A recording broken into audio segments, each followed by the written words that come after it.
పదాలు తెలియని పెదవులకు అమృతవాక్యం అమ్మ. సంతానలేమి సమస్యతో బాధపడుతున్న ప్రతి స్త్రీమూర్తి బాధను మేము అర్థం చేసుకోగలం. 49 నిన్న గుంటూరు నుంచి రాయపాటి రంగారావు గారు టీడీపీకి రాజీనామా చేయడం జరిగింది. దీని ఎలా తెలుసుకుంటారు? రాయపాటి రంగారావు గారు ఈరోజు అతని విషయం, చంద్రబాబు నాయుడు విషయం తెలుసుకున్నాడు. కాంగ్రెస్ పార్టీలో ఉండగా రాయపాటి సాంబశివరావు గారు కానీ రంగారావు గారు ఎంత ఇదిగా, ఎంత గౌరవంగా ఉండేవాళ్ళు ఆయనకే తెలియాలి. మరి ఈరోజు ఆయన్ని అంత కించపరిచి ఆ రకంగా ఒక సీనియర్ నాయకుడిని చంద్రబాబు నాయుడు గారు మరి ఏ రకంగా ఇది చేశాడో తెలియదు. కానీ ఆయన బాగా విసిగిపోయి అతని ఫోటో, చంద్రబాబు ఫోటో కూడా పగల కొడతామంటే ఎంత దారుణమైన విషయం ఆలోచించండి. ఒక రాయపాటి సాంబశివరావు గారు కాదు, కేశినేని నాని గారు కూడా టీడీపీని వీడి వైసీపీలోకి వచ్చారు. రాను రాను మనం అనుకుంటున్నంత విధిగా లేదు. వైఎస్ఆర్ కాంగ్రెస్ పార్టీలోకి చౌదరీస్ కూడా చాలామంది కృష్ణా జిల్లా కానీ, గుంటూరు జిల్లా కానీ, ఎన్టీఆర్ జిల్లా కానీ, ఈ జిల్లాల వారీగా చౌదరీస్ కూడా మన వైఎస్ఆర్ కాంగ్రెస్ పార్టీకి మద్దతు తెలుపుతున్నారని ఈ విధంగానే మనకు తెలుస్తుంది. మనం వైనాట్ 175 నినాదానికి ఇదొక శుభకార్యం. అదేవిధంగా నిన్న రాయపాటి రంగారావు గారు కూడా టీడీపీ పార్టీ ఒక దిక్కుమాలిన పార్టీ, అసలు ఆ టీడీపీ పార్టీ ఒక పార్టీయే కాదు అని కూడా నిన్న వ్యాఖ్యానం చేశారు. రాయపాటి రంగారావు గారు ఈరోజు దిక్కుమాలిన పార్టీ అని ఆయన అనుకుంటున్నాయి ఎప్పుడో తెలుసు ప్రజలకు అందరికీ. పొత్తుల మీద వచ్చే నాయకుడు చంద్రబాబు నాయుడు. ఏ రోజైనా కానీ సింగల్గా నిలబడి చేసిన వ్యక్తి అయితే ఆడు మగోడరా అంటాడు. నా నుంచి గత ఎన్నికల్లో 150 కోట్లు కూడా తీసుకోవడం జరిగిందని కూడా నిన్న వ్యాఖ్యలు చేశారు. దీన్ని ఎలా చూస్తున్నారు? అది వాస్తవం అయి ఉండొచ్చు. ఎందుకంటే పోలవరం ప్రాజెక్టు అతనికి అప్పచెప్పి అతని దగ్గర నుంచి ఏటీఎం కార్డు వాడినట్టు వాడి ఉండొచ్చు అతన్ని. అతను అందుకనే అంత మా మనసు ఇదయ్యి ఈరోజు ఈ రకంగా బయటపడ్డాడు. ఇంకా ముందైనా కానీ రాయపాటి సాంబశివరావు గారికి మంచి రాజకీయ భవిష్యత్తు ఉండాలని మనస్ఫూర్తిగా కోరుకుంటున్నాను.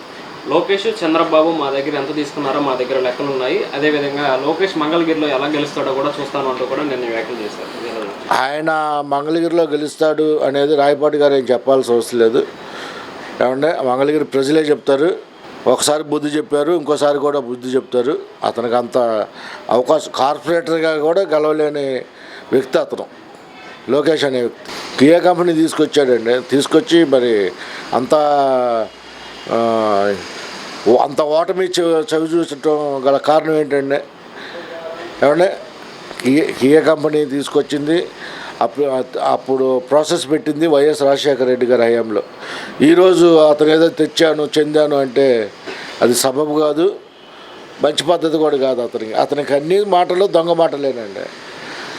ఇవాళ కాకపోయినా రేపైనా కానీ పవన్ కళ్యాణ్ గారికి కూడా తెలుసుకొని అతను మనస్తాపం చెందుతాడని నా అభిప్రాయం. కన్నా లక్ష్మీనారాయణ కూడా ఒక వర్గానికే, ఒక కులానికే పనిచేశారు, మేము అన్ని కులాలకు పనిచేశామని కూడా నిన్న రాయపాటి రంగారావు గారు అన్నారు. వాస్తవం అండి. ఎందుకంటే ఆయన ఏదో ఆశించి బీజేపీ నుంచి టీడీపీలోకి వచ్చారు. ఆయన పాపం భంగం పడ్డాడు. ఒక చంద్రబాబు నాయుడు కుటుంబానికి తప్ప, నారా వారి కుటుంబానికి తప్ప, నందమూరి వారి కుటుంబానికి కూడా చంద్రబాబు నాయుడు టీడీపీ అనుకూలంగా లేదండి.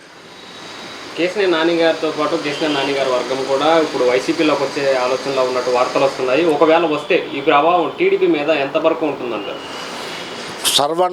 అసలు వాళ్ళు వచ్చినా రాకపోయినా వైఎస్ఆర్ కాంగ్రెస్ పార్టీ అనేది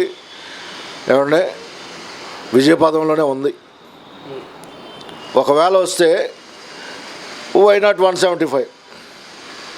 మరి టీడీపీ నుండి కేశినేని చిన్ని గారు కూడా ఈసారి పోటీలో దిగుతున్నారు. అయితే కేశినేని నాని గారికి, కేశినేని చిన్ని గారికి పోటీ ఎలా ఉంటుందంటారు? ఎవరు గెలిచే అవకాశం ఉందంటారు విజయవాడలో? కేశినేని చిన్ని గారు 5 సంవత్సరాల నుంచి కష్టపడుతున్నాడు. కార్యక్రమాలు చేసుకుని ఇక్కడ కష్టపడతాం కాదండి, ప్రజల నాడి తెలుసుకొని ఉండాలి. ఎలక్షన్ టయానికి ఏ రకంగా ప్రజల్లోకి వెళ్ళి ఏ రకంగా ప్రజల్ని క్యాచ్ చేయాలో అవగాహన ఉండాలండి. అవగాహన ఉన్న నాయకుడు, 2 సార్లు ఎంపీగా గెలిచిన నాయకుడు కేశినేని నాని గారు అండి. ఏమంటే హ్యాట్రిక్ కొడతారని మా నమ్మకం అండి వైసీపీలోకి వచ్చిన తర్వాత. టీడీపీ నుండి కేసీఆర్ చిన్ని గారికి ఇచ్చి కేసీఆర్ నాని గారికి టికెట్ ఇవ్వకపోవడం అసలు ఎలా చూడొచ్చుంటారు? ఎందుకని ఇవ్వలేదు? అదేనండి వాళ్ళ రాజకీయం.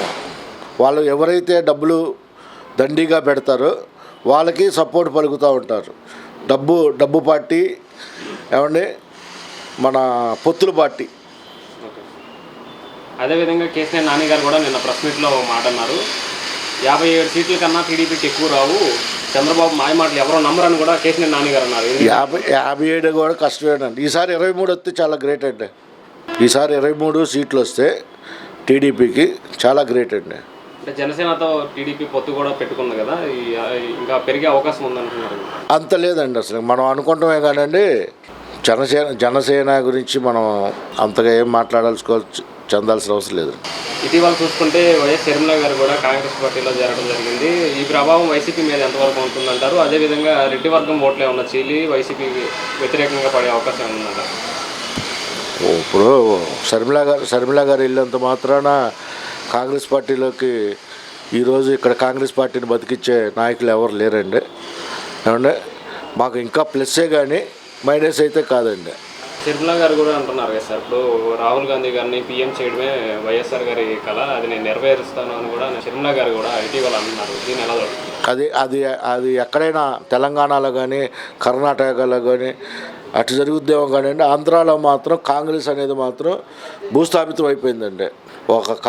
మా నాన్నగారు కాంగ్రెస్ వాది ఏమంటే మేము కూడా ఒకప్పుడు కాంగ్రెస్లో తిరిగిన వాళ్ళమే ఏమంటే అలా కాదండి. ఇప్పుడు ఈ రోజు ఉన్న పరిస్థితుల్లో మాత్రం కాంగ్రెస్ ఆంధ్రాకి చేసిన ద్రోహం సోనియా గాంధీ ఎవరు మర్చిపోలేదండి. జగన్ గారికి ఎంత ద్రోహం చేశారు అంటే ఆంధ్రాకి అంత ద్రోహం చేశారు. అన్న వదిలిన బాణం అన్నకే గుచ్చుకుంటుంది తిరిగి వచ్చి అని చెప్పి కూడా. అది ఎవరికి గుచ్చుకుంటుంటే 3 నెలల్లో తెలుస్తుంది కదండి. ఇప్పుడు బాణం వదులుతున్నారు ఏంటి, కాంగ్రెస్ వాళ్ళు వదులుతున్నారు, అది ఎవరికి గుచ్చుకుంటుంది 3 నెలల్లో తెలుస్తుంది. ఏమంటే మాకు గుచ్చుకుంటుంది అని నువ్వేట చెప్తావు? నీ దగ్గర ఒక ప్యాకేజ్ స్టార్ ఉన్నారుగా, మరి ఆ ప్యాకేజ్ స్టార్ ఎటు గుచ్చుకుంటున్నాడు ఇప్పుడు నీకు తెలుస్తుందా? ఏమంటే ఆయన అడిగిన 50 సీట్లు ఇవ్వండి మీరు, మీకే నమ్మకం లేదు అతని మీద. వాలంటీర్స్తో కూడా దొంగ ఓట్లు వేపిస్తున్నాడు జగన్ అని చెప్పి ఫిర్యాదు చేయడం జరిగింది ఈసీకి చంద్రబాబు నాయుడు గారు, పవన్ కళ్యాణ్ గారు. దీని ఏమంటే వాలంటరీ వ్యవస్థ గురించి మనం మాట్లాడకూడదండి. వాళ్ళు చేసే సేవ గురించి కానీ వాటి గురించి కానీ ఏంటి మనం అభినందించాలి కానీ అలా దూషించకూడదు. ఎందుకంటే వాళ్ళు ఏదో పొట్టతిప్పుల కోసం వాళ్ళకి ఒక సోషల్ వర్కర్గా కష్టపడుతూ ఏంటి చేస్తున్నారు. అది యువతని తప్పుదోవ పట్టిస్తున్నారు, 5,000కే పరిమితం చేస్తున్నారు యువతని అని కూడా పవన్ కళ్యాణ్ గారు అన్నారు కదా. వాలంటీర్ యువతను తప్పుదోవ పట్టించింది చంద్రబాబు నాయుడు అండి. నిరుద్యోగ భృతి ఇస్తానన్నాడు, నిరుద్యోగ భృతి ఇవ్వలేదు. ఏమంటే మనకి యువతకి ఉద్యోగాలు ఏర్పాటు చేస్తారు. ఏ ఉద్యోగాలు వచ్చినాయండి వాళ్ళకి? ఇప్పుడు సచివాలయంలో గ్రామానికి ఒక సచివాలయం పెట్టారు, సచివాలయంలో ఎంప్లాయీస్ ఉన్నారు, వాలంటీర్స్ ఉన్నారు. వాళ్ళు ఉద్యోగస్తులు కాకపోయినా కానీ ఏమంటే వాళ్ళంతూ కొంచెం ఒక పోస్ట్లో ఉన్నారు కదండి, ఉద్యోగాలు చేసుకుంటున్నారుగా. ఏమంటే ఏదన్నా కంపెనీ పెడితే 75% ఆంధ్ర వాళ్ళకి ఇవ్వాలి, మిగిలిన 20% మీ ఇష్టం అండి అని చెప్పేసి ఒక జీవో పాస్ చేసిన మగోడండి వైఎస్ జగన్ గారు. ఏమంటే మరి మీరు ఏ రోజైనా కానీ మీ కియో కంపెనీ తెచ్చానంటున్నారు ఏంటి? రామోజీ ఫిలిం సిటీ, రామోజీ ఈనాడులో కానీ దేంట్లో అయినా కానీ ఆంధ్ర ఎంప్లాయీస్ ఎంతమంది ఉన్నారో ఒకసారి చూసుకోమని చెప్పండి. 4,000 కంపెనీలో 4 లక్షల ఉద్యోగాలు తీసుకొచ్చాను, ఈసారి బాబు వస్తేనే జాబ్ వస్తుందని కూడా చంద్రబాబు గారు. అదేనండి వచ్చింది కదండి, వాళ్ళ అబ్బాయికి జాబ్ వచ్చింది. ఈసారి వాళ్ళ కోడళ్ళకి కానీ వాళ్ళ ఆవిడకి కానీ వాళ్ళకి వస్తుంది, కానీ నారా వాళ్ళకి వస్తుంది, కానీ కనీసం నందమూరి వాళ్ళకి కూడా రాదండి జాబు.